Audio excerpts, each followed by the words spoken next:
everybody. In anticipation of a little movie that's coming out on Thursday. What's it called again, Mike? Justice League? Age of Adeline. Yes. Age of Adeline. The movie Justice about League, Age of Adeline. About the girl who, can't age over the entire decade. Yes, that one. No. Oh wait, no. Decade, I said that wrong. Century. I mean, she also can't age over the decade. But several decades. No, but we're talking about Ultron. So we kind of, it's not that we just realized it, but it did occur to us that we have not seen until a few moments ago. Yeah, until a few moments ago. We had not seen the entirety, or any for me, of The Incredible Hulk. It was the one MCU movie that we had not seen. So we decided that since it's the weekend before Ultron comes out, we would take some time out and rent it and watch it and have our completed MCU in history in anticipation of the new movie. Which is funny because, like, technically only one person in this movie has been really in anything else. Like, only one actor is, like, connected. So, if you didn't know that it was supposed to be part of the MCU, you could just think it was, like, the first Hulk movie that is not in continuity at all. You would just think it was separate. For this, it was... To be fair, whenever I see promotional stuff for, like, Phase 1, they do always include this movie in there. They do, yeah. And really, I think this was before Iron Man 2? This is before Iron Man 2.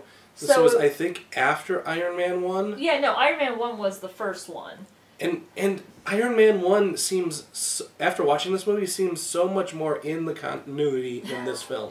Yeah, this felt very much like... It was very much, I wouldn't say a stumbling block, but I could totally see how, looking back, it does seem like one of the weaker movies.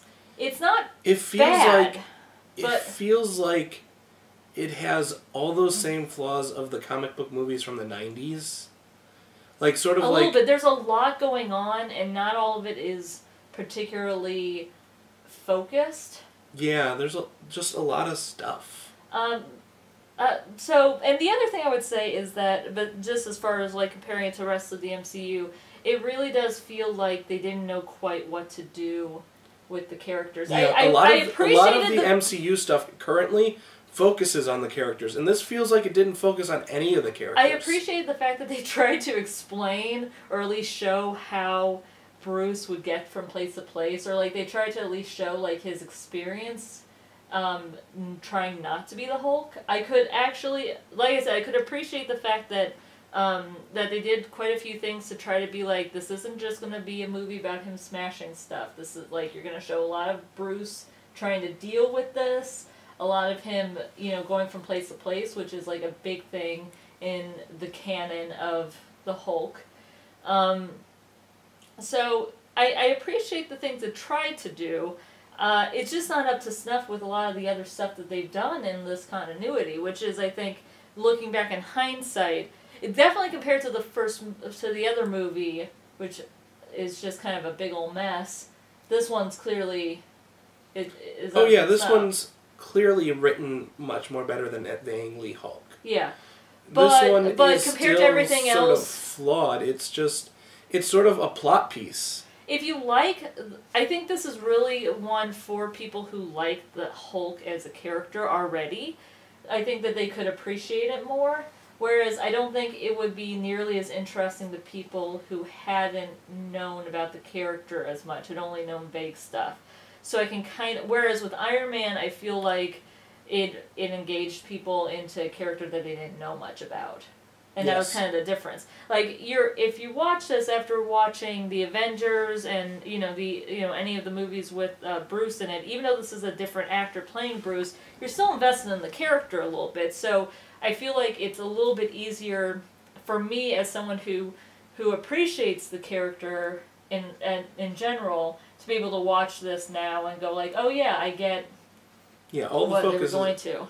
all the focus on this movie is about Banner. Yeah, and I didn't mind that, and I think there were a lot of good elements to it. But I mean, like they just every other character didn't really get us. Yeah, anything. and there was a lot of like the action scenes were really boring, and I don't know if some of it was the fact that like the special effects don't hold up very well, or if it was just because they weren't very interesting to begin with. Like that they weren't very visually interesting because it's just a bunch of guys shooting bullets. Well, and it does not help that I think this was this might be what he looks like in the comic, but his anti-Hulk guy, I don't think it's Red Hulk because he's not red. Yeah, I know. I forget what it was. I forget what the character. They called him Abomination. I'm not sure. Oh, that might be the actual name of the character. I'm not, because I feel like that doesn't seem like something that they would just throw together for the movie. Maybe.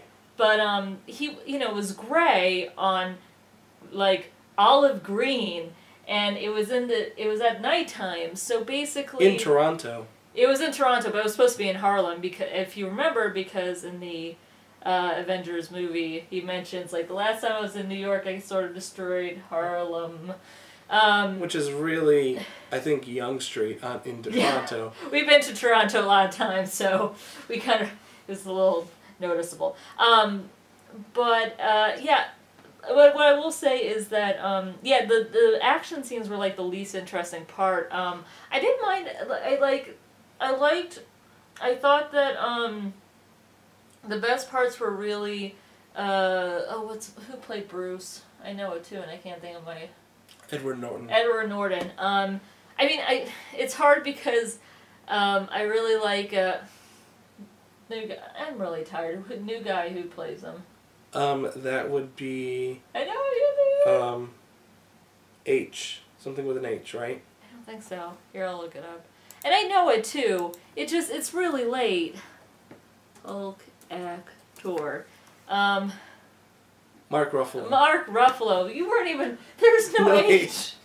No H. No H. Well, he plays a guy who has an H in his name. So anyway, and also Lou Ferrigno played a random character. Security guard. A security guard. I was like, hey, Lou Ferrigno, nice to see you in here. You know, I don't think he did the facial stuff. He did the facial stuff for the Avengers movies. Lou Ferrigno did the Hulk face. His likeness is on I think. I could be wrong. Am I wrong? For the Hulk? Yeah. Besides, I know. In the Avengers movie? Yeah, I think it was. I thought they screen capped Mark Ruffalo for the Avengers maybe movies. they did. Well, I think they did. But I thought that they might have also used Ferrigno for some of the facial stuff too. Maybe. I don't know. I didn't look into that. We should watch Avengers commentary again. We should really watch that and remember. Or maybe they did it for. Maybe it was this movie. Maybe it was for this movie. Because that makes sense why he did the cameo too. But he's like, hey, pizza, you can go into this high security. Apparently, all scientists and lab security can just be bought off with pizza. I'm like, bribed with pizza. Yeah, it's bribed with pizza. But it's not even cash. Like, it's like, you seem like a good guy, pizza man. Go into our system. It's fine. Anyway, have a crappy medium pizza. What I will say about this movie is that I actually thought that the smartest thing they did was just get past the origin story in the credits. Like, they showed it, and they were just like, we're just gonna assume you guys can keep up. We're not gonna do a whole scene. We're gonna set it right to him already on the run and hiding in secret in another country. You couldn't do that with Iron Man. No, you couldn't. No, but I'm just saying. Hulk is a much more cultural, like everyone, a lot more people know about the Hulk and sort of like, not really exactly what his story is, but they know it's a little scientist dude that becomes a big green angry guy. I feel like, actually, I really feel like they could have done the same thing for Superman, for Man of Steel, or something similar. But the one thing about also Bruce is that it's fairly simple. I mean, it's like what they did with Daredevil too. Like, you show you can show the very basic, and you can always explain it later through exposition, which they do. Like, it's not that hard to start off where you just have the very, very basics. Then anything you need to explain about the origin later can be done later. Yeah. And a lot of it is done through, like, just through characters talking to each other about stuff that would make sense about what they're talking about. Where instead of trying to set up... And the thing about, with Iron Man, you know, his origin is also connects back into the actual plot of the movie with the terrorists and everything. So it doesn't feel like you're spending all this time on an origin that doesn't connect to the rest of the movie. Story. Yeah. Which is completely different from, I don't know, the first Daredevil movie, which is like the biggest example I can of a hero's origin story being done horribly. Like, where I think it took like 20 minutes, and I might be exaggerating because I haven't seen that movie in a long time, but I just remember it taking an obscene amount of time. I kind of remember, like, more recently, Amazing Spider-Man. Wasn't Amazing Spider-Man told the origin story over, like, 40 minutes? Yeah... It did. That one... And the first Spider-Man. The first Spider-Man is, like, completely unwatchable. The Sam Raimi.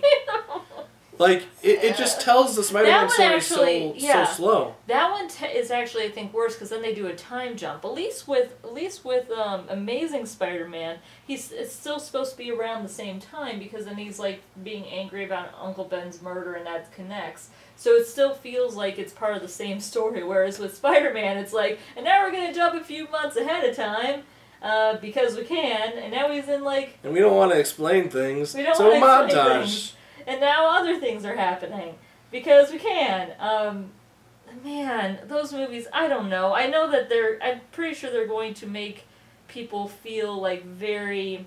like, either one way or the other. Like, you're either going to still think they're really, really good, or you're going to start seeing the cracks in the armor. Yeah. Back to the Hulk. Or to Incredible Hulk. Here's the thing. I liked, who played Betty? That's Liv Tyler. Liv Tyler, I knew again, I'm so tired, I can't... I always remember it because she's Lord of the Rings, yeah. But I was just like, the singer's daughter, that's what I was thinking in my brain, and that doesn't really help. No. And that's another person that the new Batman has made out with at some point, because they were both in Armageddon together. Connecting the dots. What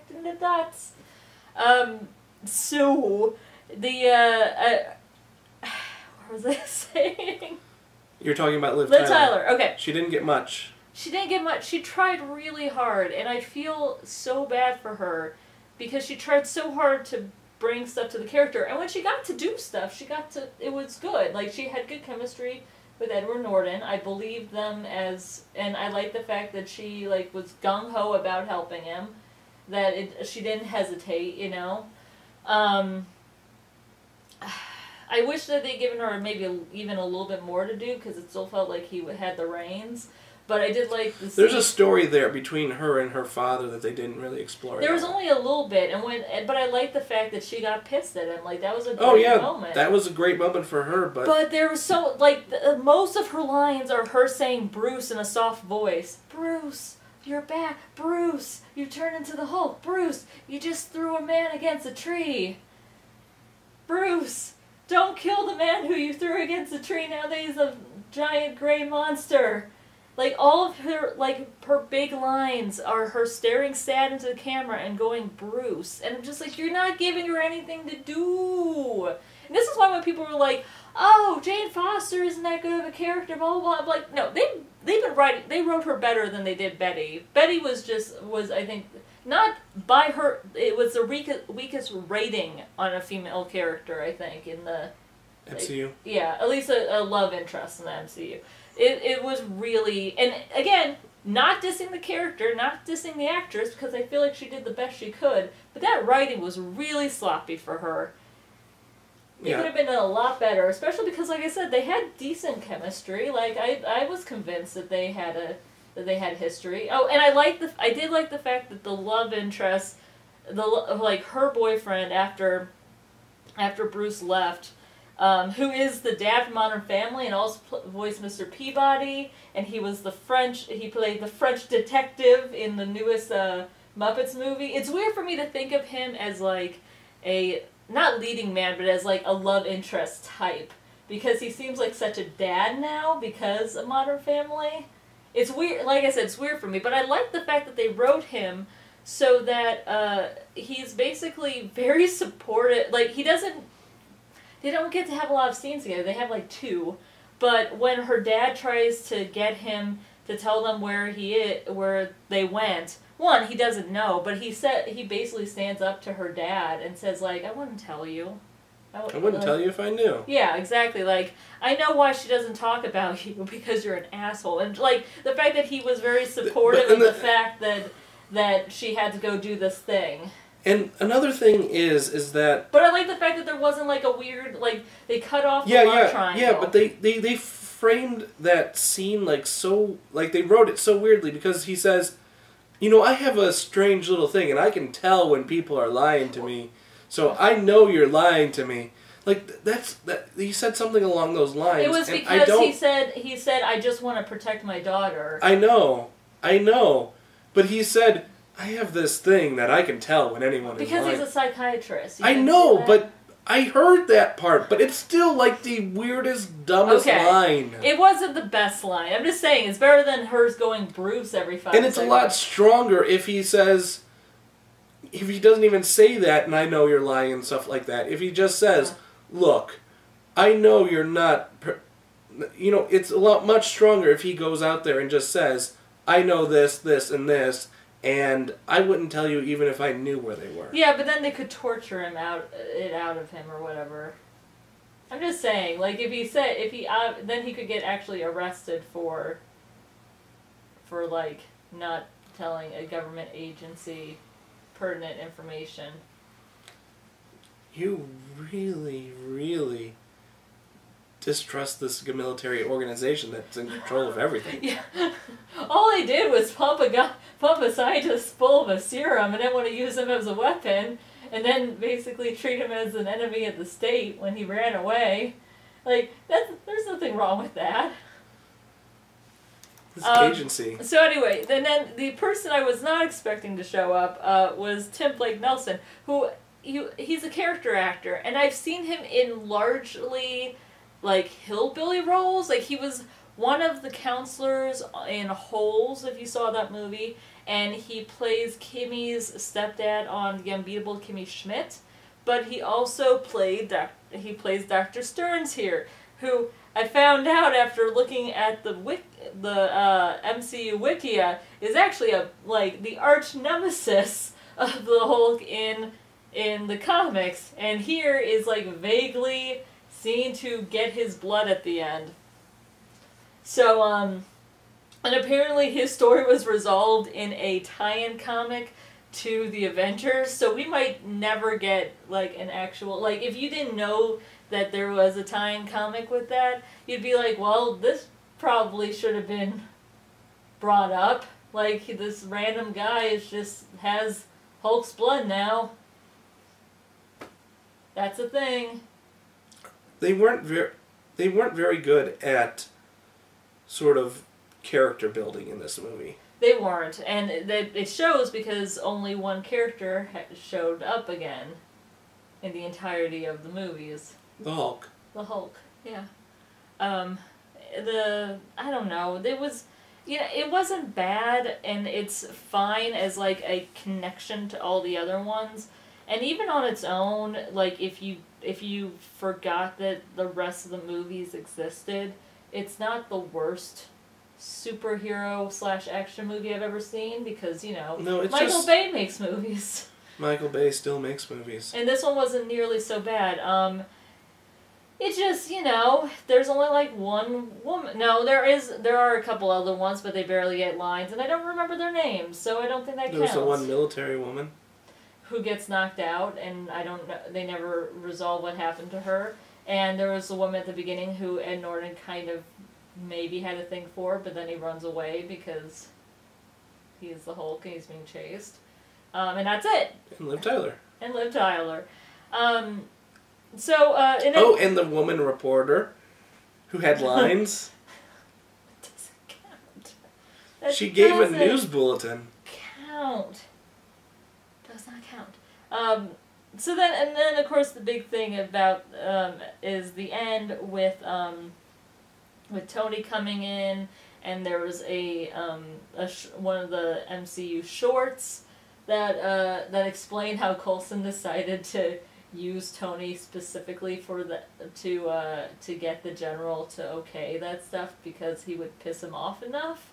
I don't think they ever quite I forget what the actual reasoning for it was, but that's that's how it went down. So yeah, it was not a bad movie. I think that it works okay in the scheme of things, but it's certainly not their strongest of all the movies. But at the same time, I don't think it's necessarily a bad Hulk movie. Yeah, it's not bad. I'd like to see something else they could do with it, but we don't know. It's kind of mediocre Hulk movie. It's a medium. I mean, it could have been worse.